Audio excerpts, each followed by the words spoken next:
Today we're heading to the bowl. Today we're gonna rant and talk about fucking crazy stories, festivals, famous musician artists that have graced the bowl, and we're also gonna go backstage. We're gonna check out all the nooks and crannies that you've never seen. We're gonna check out the ins and outs, the outside, the inside of the bowl. So come with me as we do so.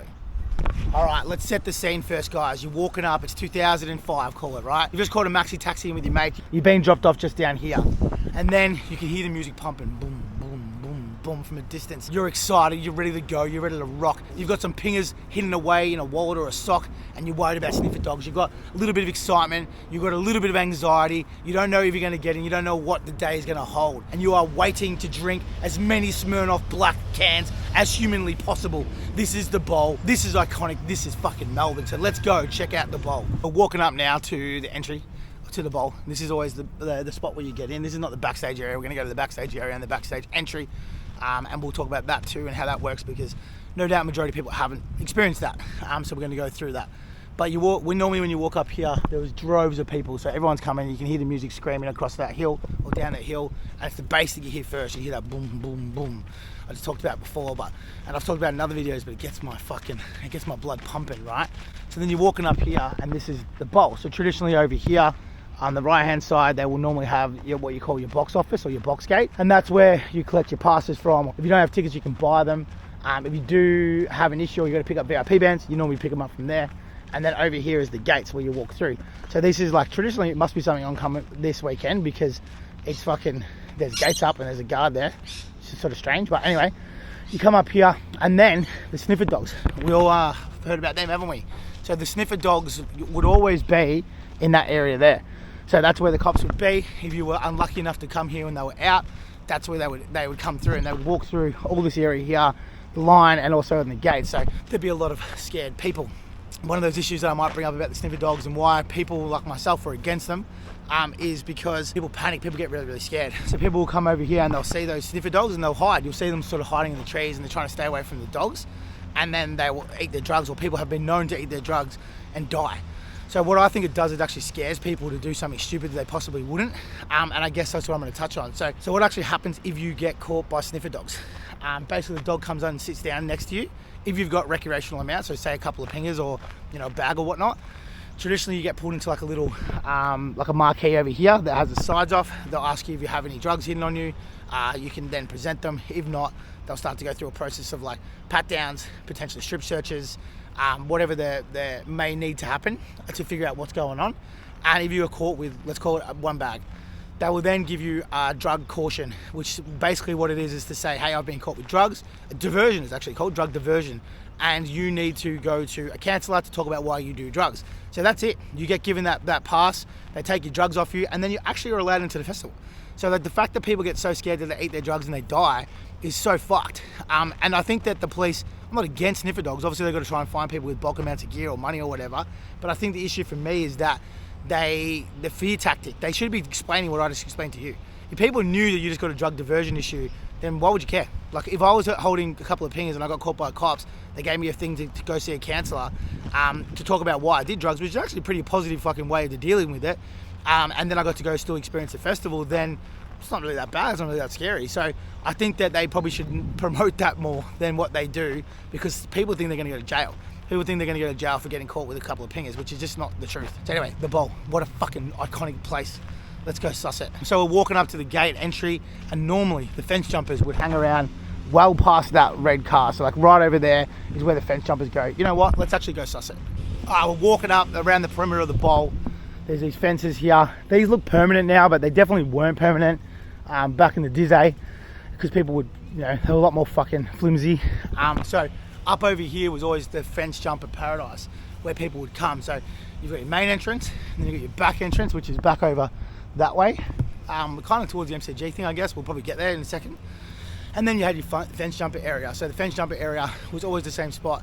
I remember one festival being here, and there would have been like 50, 60 of them. And then at one point, maybe like 7 p.m, they just all pushed in the gate fell over. All 70 of them ran in, maybe 55 got through. So that was something that would happen. They'd shake. But other people like who weren't as aggressive as those fence jumpers, they would legit just sit in the park, have a picnic, drink piss, listen to music, like the ambience of it. Obviously they weren't involved, but that was really common. Like this whole area would be scattered with people just sitting and chilling and listening to music. But this is the fence jumper area. So here is where they would all come. So they'll come up in this spot here. And then traditionally, what that story that I'm talking about, where the fence broke, this is probably why it's double fenced to stop them from doing that. But this is where the fence got pushed over, and those people ran all the way back into the bowl, which was relatively easy to hide, right? So this is, whatever reason, this is fence jumper paradise. For as long as festivals have existed, fence jumpers have existed. It's something that people, like, you know, when things sell out and there's a lot of demand, people can't get tickets, you'll get heaps of fence jumpers. Or people who are underage, that's another thing that why people would fence jump. Or people that have made a decision on the day they want to come, they've rolled up and then they'll figure out how to fence jump. Are people successful from it? Yeah, 100% they are, because otherwise people wouldn't do it. What do we do as promoters to prevent them from doing it? Obviously security guards, we tell them to fucking stop them. We don't want people to think that they can do that. We obviously want them to buy tickets.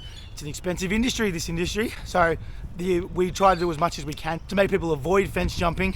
But you know, it's always existed, it's always going to exist. There's some crazy shit now that they use. Like obviously security guards on the perimeter is a normal one you use. Double fencing is another one, so that makes it harder.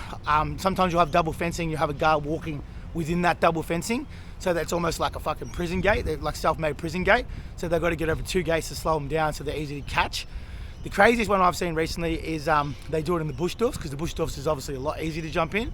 But basically what they do is they have these drones, these nighttime drones that like fucking score around their area, and they spot people with their body heat. When they spot people with the body heat, they'll fly over the top of them and they start to give them warnings. And the drone will literally yell out like, you've got 15 seconds to evacuate this area or turn around, otherwise the police will be called. The police will be called. An alert goes off in the security office and they tell them on the thing, fucking this spot here is where they are, go catch them. So it's full operation. Like people spend a lot of money trying to avoid fence jumpers. And the reason being, like you might be looking at it going, oh, who cares, just let them have fun. But the reason being is like, it's the broken window effect. If someone smashes one window, then everyone thinks it's okay to smash all the windows. So we have to do it. And the other thing too is that underage, they can fuck your licenses. If one of those people come in, you don't have any of their data and they die, like you can get in some serious trouble. So you're obviously avoiding them not coming in to protect yourself, but second to that, you're also trying to protect them too. Like if they're gonna jump a fence and get like impaled or some shit, or you know, they get lost in the bush because they thought it was the entrance but it wasn't, which I've heard those stories before, you're accountable and you're liable. You're accountable and liable to people even not in your festival. People trying to get into your festival, you're still accountable and liable for. But there's a little bit of an inside scoop at what we do to deter fence jumpers and how fence jumpers get in. Another one I might add is that back in the day when people would get gear in, right? So obviously the sniffer dogs, people always figuring out ways to get around getting gear into a festival. Basically what people used to do was they used to come here and they would actually bury shit in the ground. So they would bury shit in the ground. They just didn't do that at this festival, they do it everywhere, even bush tours and shit. Or they would hide those drugs here like days beforehand, before the setup started. And then basically from that, they would come back and collect it. So that's normally like how decent amounts, if someone was trying to sell it, that's how they'd get it in. They would hide it inside the venue before the venue started, and then they'd collect it, because then they didn't have to worry about coming through the gates, they didn't have to worry about talking to getting caught by police or getting caught by the promoters. That was a regular way that people would get stuff in. The other one is like a mule. So like it was not on often, which is sort of dumb when you think about it. If you know about the laws that I just spoke about earlier, where you only get like a caution, obviously people didn't know that, but normally there'd be like a mule. So a lot of people would, you know, shove stuff up into places that, you know, we shouldn't really discuss on YouTube because I might get demonetized. But basically, that were the two common ways. But I knew I'd known people who had also put stuff in tennis balls and thrown it over the fence. So they had someone sort of sitting on the side of the fence, thrown the tennis ball, the person knew where they were going to be, caught it, gone out and sold it. This is a bit of a wild one to touch on, but we're going to touch on it because you know what? No bars fucking hold on the D-Ranch channel.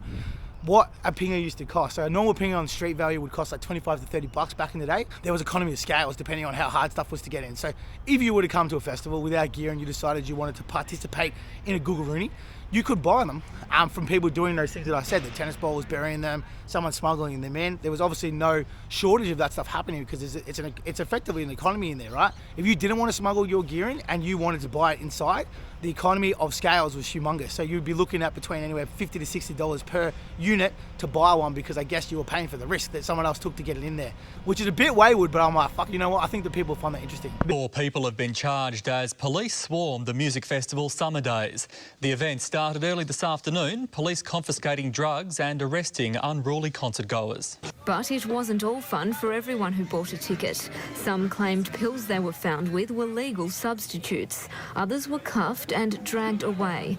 The police sniffer dogs quick to close in on those carrying drugs. Some festival goers running off when they cited the unusually heavy police presence at the main entrance. The harsh police stance this year meant there were no amnesty bins and no last-minute chance for partygoers to ditch their drugs. Despite the arrests, organisers say the event is going smoothly. This is the setup and the entry of Sidney Myer Music. So after you've walked through there, you've battled the people hiding or people trying to sell tickets or scalpers, the drug dogs, you get here. And then when you get here, you've got to present your ticket, pick up your pass, and you're allowed to walk through those pearly gates into the bowl, one of the most iconic spaces in Australia. This one here is, I don't know if it's permanent now, it looks pretty permanent to me, but it wasn't this fancy before. The speakers up there, they're basically to tell people what to do. So like they would have some sort of message and they would be like, VIP to the left-hand side, GA to the middle, please present your bags to security or some shit like that, I'm guessing. I could be exactly right. The box office now is permanent. Again, that wasn't permanent. And you come through here. So this is gate 1. So this is the main entrance for the bowl. And as you can see, up there, in all its beauty, in all its glory, the fucking best venue in Australia, in my opinion, the bowl.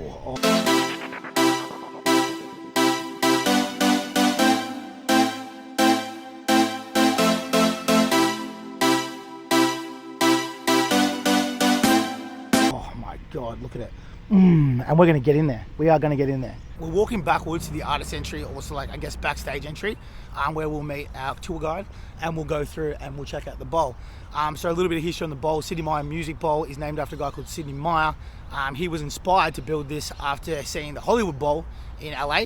And he was a part of the orchestra, so he built an outdoor area for people to perform music, like an amphitheater, not a natural amphitheater, he built an amphitheater, and that's the beginning. I don't know if he knew that 100 years later people would be throwing raves and fucking rock concerts and shit, but that's what happened. And it's basically anyone in the music industry who has worked in the music industry, this is for Melbourne at least, this is the Mecca. This is the Mecca. If you run something here, that's like the top of the food chain. Even though there's bigger venues, there's nothing more iconic than selling out the bowl. A lot of artists will come and do it just because they want to be able to say they did it, because it's like a crown. It's like it's the biggest jewel in a crown. It's still something that's on my wish list that I need to / want to do. Side of the city, I don't even know what roads these are. I probably should, but it's like, I don't even know how to get there.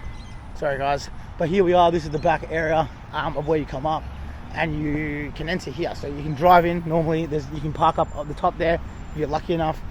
If you're not, you've got to park down, but you can still walk up here. There's normally a security guard here. You know, you explain your story, you explain why you're important enough to come up this side, and then you come up and there's normally a girl in the corner here either asking for your name or asking to see your passes to come in. A car parking pass for a festival is, you maybe think is fancy, but it's literally just something on your phone. It's an email. You open it up and show them and they're like, okay, cool, go through. It's actually a very not fancy space. So this is the back of the Sidney Myer Music Bowl. We're in here now. We're meeting with a friend of mine called Corey Top. He's running Reminisce. That's part of the reason why I'm here, because I'm actually running an area with my old company, Loud. If you know, you know. But he's got me full access to film this on behalf of Reminisce. So thank you fucking Corey for allowing me to do this. So now we are at the back. So over here, we've got the toilets. They're the back toilets. When they open up the whole venue, they open up this back area too. Back in the day, they would also open the side entrances, which we'll get to. And then the capacity is like 8,000 to 10,000, I believe, if you just use the bowl. If you use the whole space, so the whole sides, the side stage and the back area, I'm pretty sure they could do up to 18,000. Festivals like Summer Days and Future Music used to use the whole space. And they were the iconic festivals when I was growing up that I used to attend. I'll start telling some stories. So right here, there was a stage at one time, like in this space here, and I saw an artist, a little known artist called Disclosure. I reckon there was 150 people here watching them. And I reckon within a month or two later, they had one of the biggest albums of that time, maybe 2010-ish, and they blew the fuck up. And they would have been able to sell the bowl out at that point. But I watched them here with about 150 people dancing. Another spot, another famous sort of mention worth bringing up is back in the day, Summer Days, Mark James, who used to run it, he had an idea to bring on clubs. So there was like all these different stages that were ran by clubs. And one of those ones was the One Love, which I've talked about before, very iconic. And the One Love stage was set up here. And don't know exactly where, but it's somewhere here. I can probably put some footage in right now. And that would have been like 2006, I reckon, maybe 2005. But basically, One Love was at its peak right then. So you had like Kaz James, Body Rockers, Grant Smiley, John Course, all playing on the stage. My memories from that was one of my business partners back in the day, I won't mention him, I won't call him out, but he had pumped a gook, and he had a mad rush and he was vomiting everywhere, and I was like, fuck, we're gonna have to go home, he's not in a good way. And then about maybe 3 or 4 minutes later, he was on cloud 9. He was like, yes, but we rocked it. Bob Sinclair played. Bob Sinclair played at that stage that day, and it was fucking cool as. Like when they used to let the people invade. I think there was a honky tonk stage too. There was other stages too from other club nights, but it was a fucking cool little touch and like nod of the hat to Melbourne. And no one's really done it since the reminisce that we're about to do now, where we've got Revolver stage and we've got our stage, which is the loud stage. So that's the first time in a long time that that's happened. Let's keep moving. This is now back at house. So there's no stage here, obviously. This is back at house, so this will be for all the staff that's working. Not the artists. The artists will be back there, which we'll get into. But this will be for all like security managers, logistics managers. No doubt there'll be radios there, and they're sort of like telling people what to do. I actually don't know what they're setting up for now, but there's a major setup going on right now. The loading bay. So this is where they'll bump in massive artists. I remember Snoop Dogg coming in once, and we got shut down completely. And then I saw from up there, I was like standing up in that corner there, they just drove him in, they parked the car, he went in. So that goes directly to the left side of stage. And this is also where they bump in all the, as you can see, Scream, all that shit over there is CO2. So they'll be using that stuff as CO2. So you can see how much is there, it's fucking a lot. And then all the forks and all the sound systems and all that sort of shit gets bumped in through this loading bay behind the back of the bowl. Something that you probably haven't seen before, unless you wandered around it, because it'll be closed off to general punters. We're on the back left side of the stage, as you can see, just above the loading deck. Up here, there would be sometimes stages. So there's 2 stages that I'll talk about with 2 kind of fucking cool yarns. So the first one is where we're actually invading this space again. So we're going back, we're being nostalgic, and we are invading this space. You can't see it because it's closed up at the moment. But over here, I'll lift it up, is where we used to run what we used to call the Loud Bowl. Also Dance Cafe was another name, where we'd have guys like Heath Renata, Stevie Ming, Mike Metro, Orchestrated, fucking Asmac, all those old school Melbourne names, we would take over. And there'll be some footage that I'll add right now. Like Sid and Nancy, so sexy, almost evil. Talking about butterflies in my head. Once again, get.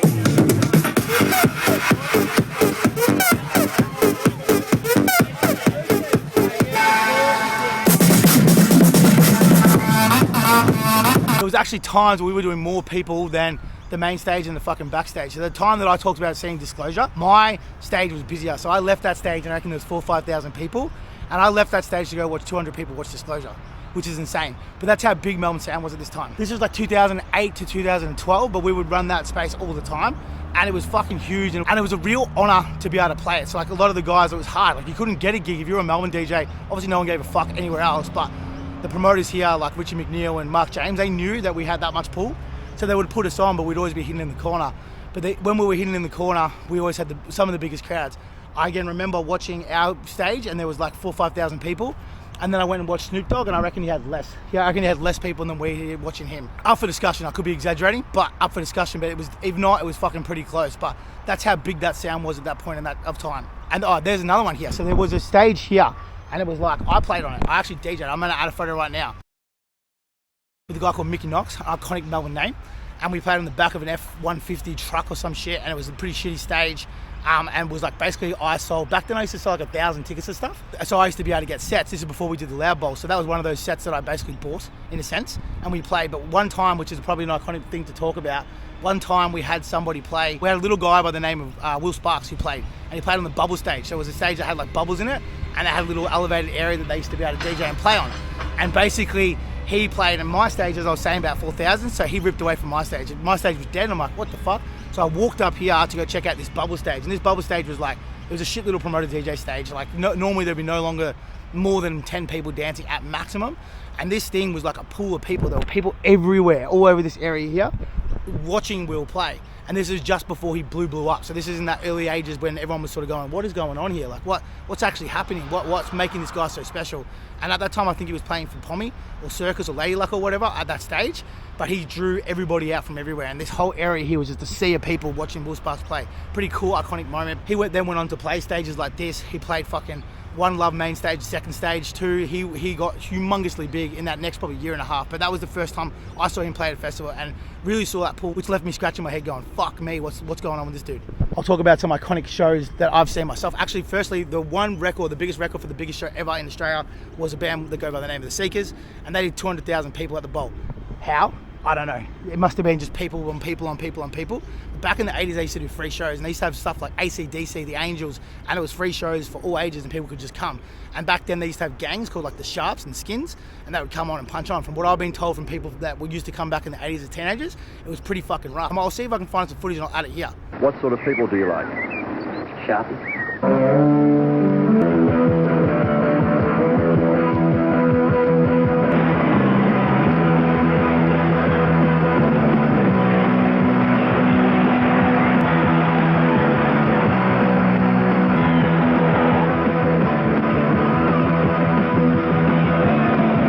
There was no fences, you could just roll up and come, and they had to stop the tram lines because it blew up so badly. There were massive brawls throughout all these gardens and all the Sidney Myer Music Bowl because of the amount of people. Rumour has it there was like hundreds of thousands, I don't know if that's true or not. And there was Sharps and their Skins came down from every single corner, from Blackburn, from fucking Coburg, from all these different areas, and they were biffing. It was like a bit of a meeting place back then in the 80s for trouble, I guess. And the city got so out of control that they actually shut down their train so the police could deal with it better. So that's the story I've heard. Again, it's a yarn from the past, so it's not factual. Don't take it as factual, but that's a cool story. But if you talk to people from the 80s and 90s, it's just as iconic and it holds just as much sentiment as it does to anybody that's from my age, the Bowl. And it's sort of sad that we don't see large-scale festivals anymore because the young kids don't get to experience they get to see concerts here, but they don't get to see what we did, where you'd come here and you'd rave all day.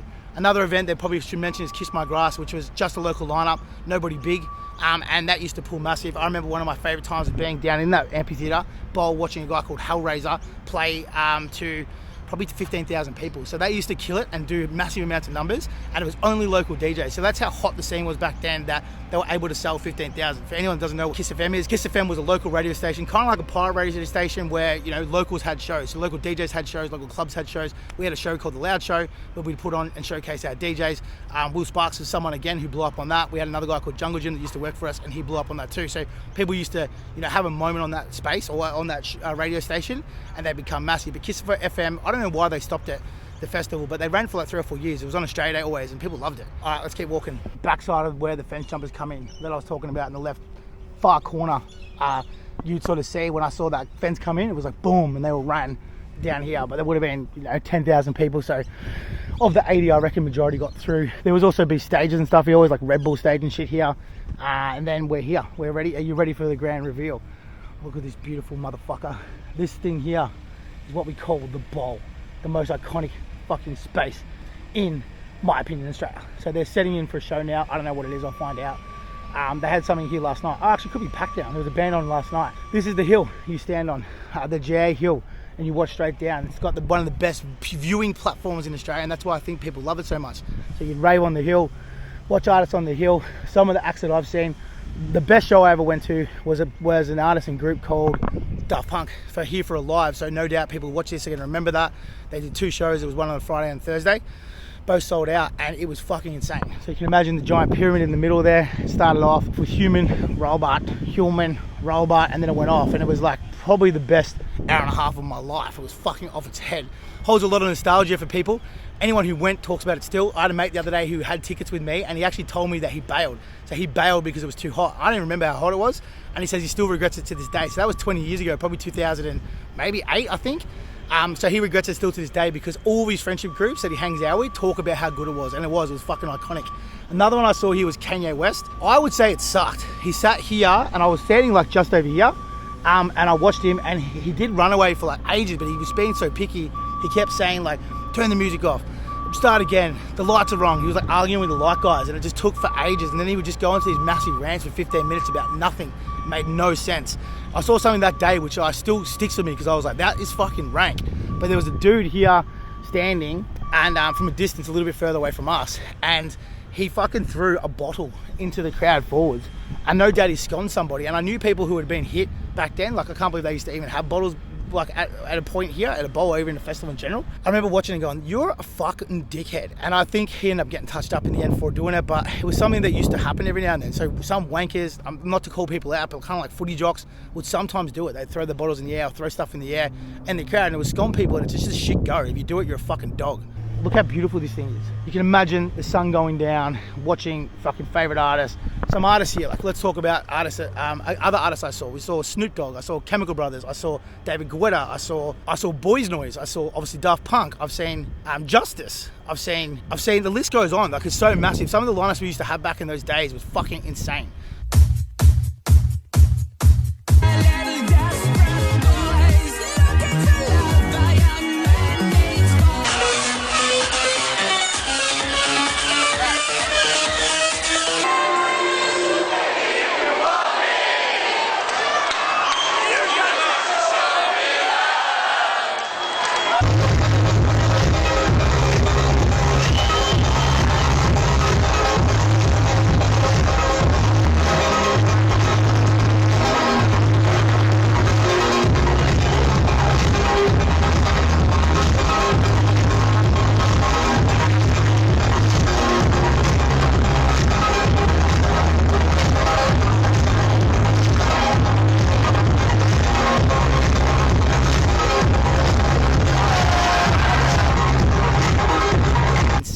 So up over here, we'll go check out another place they used to have stages, and then we'll go to the side, another place they used to have stages, and then we will start to go in. We'll start to get into the bowl and go check out the backstage of the bowl. So that's that entrance that we're at before. And then up here, normally this is all bars, so you don't have like access to stand. And then up over here in this area, they obviously extended it. It's food trucks and shit now, but when they used to do summer days, the fence line would go out and there would be a stage there. The stage was sometimes busy, sometimes not. One of my favorite moments in that stage was an artist called Switch. If you're from that era of sort of 2008 to 2012, no doubt you know who he is. I actually ended up running an event with him one day, and he got there and we asked him to play old school tunes, and he cracked it because he was tired, and he played not one of his hits, and he smoked dust. But on this day, he played all of his hits, and it was fucking awesome. So he played all these songs over here. It was an awesome time.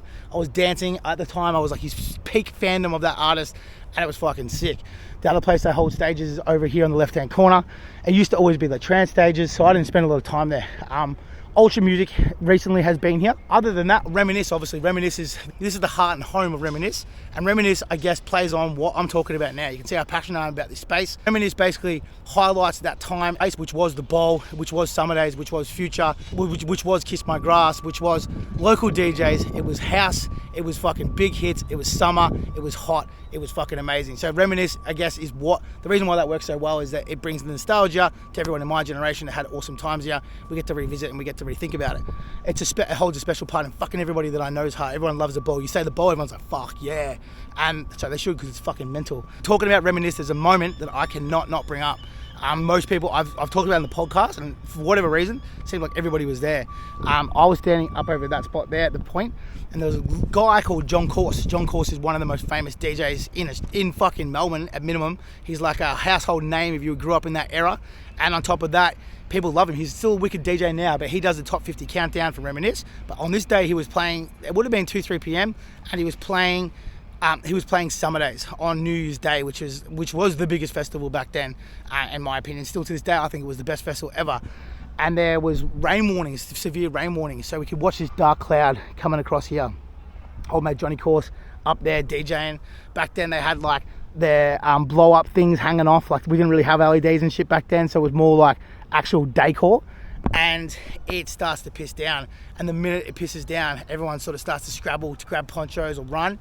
And old mate Johnny Course press play on one of the most iconic moments, in my opinion, in the 2000s. He plays Moby Raining Again, and everybody goes fucking nuts. Everyone stops in their track, and this whole place just lifted. The ambience and the mood just went through the roof. Everybody was just fucking giving it their all and dancing in the rain, the pouring rain, the torrential rain, to Dancing Again by Moby. If you don't know that song, go check it out. It's a fucking absolute banger. And even as I'm saying that, I'm getting goosebumps because I will never ever forget it. It's one of my most favorite moments of all time was when John Course dropped Raining Again in the rain on that 40-degree day on 2008 fucking Summer Days to the early hours, not even probably the early afternoon the day after. Down here, if you've got special passes, so you can either get down to the balcony, which is my favorite area, and then, or you can get down to the seats, so the amphitheater, I guess. So normally they're like VIP tickets, you pay more for them. But you walk here, guard stops you, you show your pass. They say, yeah, you're a fucking legend, you can come through. You come down here, you walk into the amphitheater, and then you've got two ways. It's choose your own adventure here. So you've got down there into what normally is a VIP area, or you've got special privileges. And if you've got special privileges, like most times I get to, there's another guy here, and I say, yeah, you're right, I'm a fucking legend, and I come up here. And this, for whatever reason, is the most prestigious part of the bowl. Even though there's another area over there that's exactly the same, people want to be here. So this is the space that people want to be in, and this is the place that people love. So this is what they call the balcony. So the balcony here, traditionally, if I'm coming to a festival here, I'm over here and I'm fucking saying hi, slapping everyone's hands, giving them a hug, because it's my people. They're all over here and we're dancing to whatever is playing. So the stage looks so much bigger than it normally does. So I've actually never seen it bare like this. So this is actually really cool. And then down here, you're watching. So you're sitting here watching all the people rave and have the best time of their life, and then you're watching everybody up on the hill. So it's the best viewing platform here on the balcony. This is the spot over there. Don't know why. I'm gonna ask Corey, my mate. Do not know why, but that, for whatever reason, even though it's exactly the same, it's a mirror image, nobody wants to stand over there. But you can see this is the fucking spot. S with a capital S, S-P-O-T, the spot. Hey, how are you? But over there, they normally have like the sound booth, which sort of sits on top or in that area. And then another spot that Dom Dollar, when he sold out the bowl recently, which is iconic as fuck because he's a Melbourne boy. I don't think anyone's done that standalone as an electronic artist, but he did. They set up that area here. So this area here was the friends and family area, and we had a little bar there, and we were able to come in there, and it was a really, really good viewing spot too. So he sat there, and it was right next to the sound guys. And I remember the sound guys for the Dom Dollar show. They might as well have been DJing. They were fucking losing their mind. It was like 10 or 12 of them, and they were, there was fire, pyrotechnics, all that bit caboodle. It was absolutely going spastic, and those dudes were loving it. They were basically DJing. It was crazy and cool to see. One of the craziest things I saw here was actually someone climb up. They climbed up here, and they were like hanging down during the bowl, and they'd stop the music and get them to fucking leave. I guess that's probably happened heaps of times, but that's wild. Like, you can see how big that drop is. You got a death wish doing that. So like the old One Love one that we did back in the day. Yeah. Oh man, this is Corey, guys, from Reminisce. Hey. So he's just telling me that the spot that I said that we used to do the Loud Bowl is not where we're doing it this time. We're doing it here. So this is where the One Love was back in 2006 that I was yarning on about earlier. We're going to be fucking loud bowling at the back of the bowl, which is even better, I reckon. All right, cool. Let's go through. Yeah. So this is the Sidney Myer Music Bowl backstage. So no doubt, not anybody has ever seen this before, but you're about to. This is fucking all access pass to the Merlin Myer room. Proper Summer Days vibes, this one. If you know. Through the VIP, back through here. If you were special enough. Yeah. And then you'd have Andy Murphy DJing over there in the corner. They used to do this up, and this was sort of like the back VIP area, where you'd hang out, industry, I guess, and then you'd buy your piss through this area here. There would be about 1,000 people just sitting in this area, just packed in like sardines, sweating their balls off. Thinking they're special, not watching the show. Life. Oh, they've changed it. Oh, they have? Yeah, you used to walk into this room over here, which doesn't exist anymore. This is offices now, but there used to be a bar there, which is now not. Oh, good. So this is the green room. Well, no, it's not. This is sort of like the back area for public. It used to be a bar area. You used to go be able to buy piss and hang out in, and this is where artists would come if they wanted to be around people.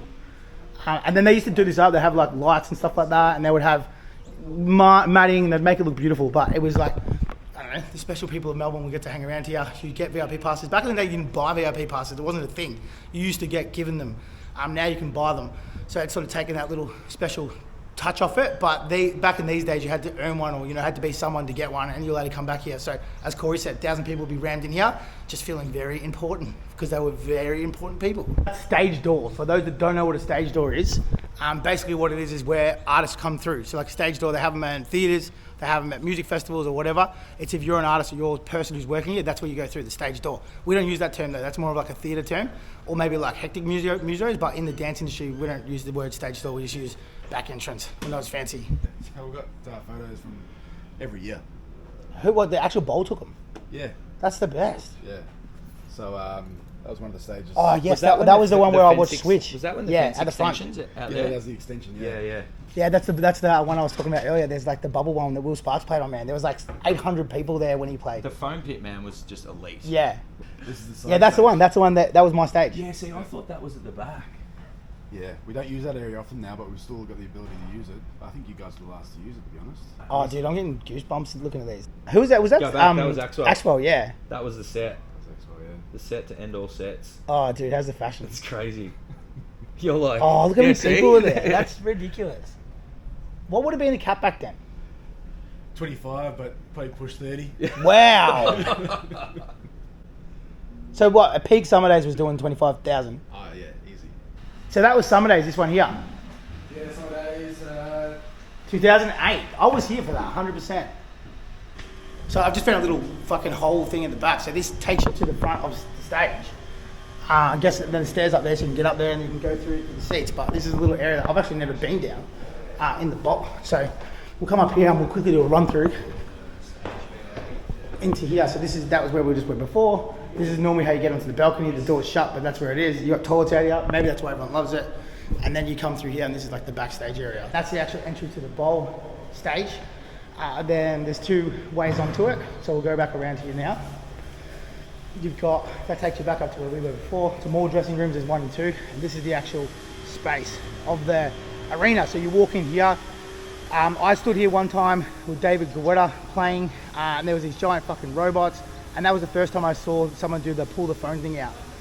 They pulled the phone out, and it was a sea of lights throughout this whole space, and I was like, what the fuck? And I wasn't a real big David Guetta fan, to be fair, but at that time I was like, this is fucking insane. So I kind of respected at minimum why he was so big, but he put on a really, really good show, and it was actually awesome. Standing here right now with the bowl behind me, I'm losing my mind. This is insane. How fucking cool is this? I need a photo. What up? What other side stage antics do I have? I did an artist here back in COVID, and they set up all these like areas, and they were sort of all scattered through there because you would have had to be like segregated. So during COVID, I came here, and one of my artists, a guy called Melbourne, did a show. Hooligan Hefs was on it, Timmy Trumper was on it, and we came here, got to hang out backstage. There was it was cool. Like that part was cool at least, but this thing looked like braces. You know, like those little things on braces. They were all up there, and basically they were all sort of scattered, and everyone had to be in those areas. They weren't allowed to mingle. It was weird. COVID was a strange time. Another time I remember being here side of stage with backstage passes, and I was watching Justice, and I was standing there, and I was such a big fan of Justice at the time. And I'm standing right here, and there's like this little backstage thing where you're basically not supposed to talk to people backstage, like you're meant to make them feel comfortable. And I remember standing next to Justice, and I was like right there behind me. And I answered my body, I wanted to say, hey, can I get a flick? But I knew it wasn't the right thing. And I was like, this is fucking huge. Justice back then was so massive. And then I watched them here. I watched Boys Noise and Justice here on the side of stage when I was younger. That's the other booth I was talking about that people don't like as much. For what reason, I don't really know. I've obviously been in these stands heaps of times, absolutely chopped.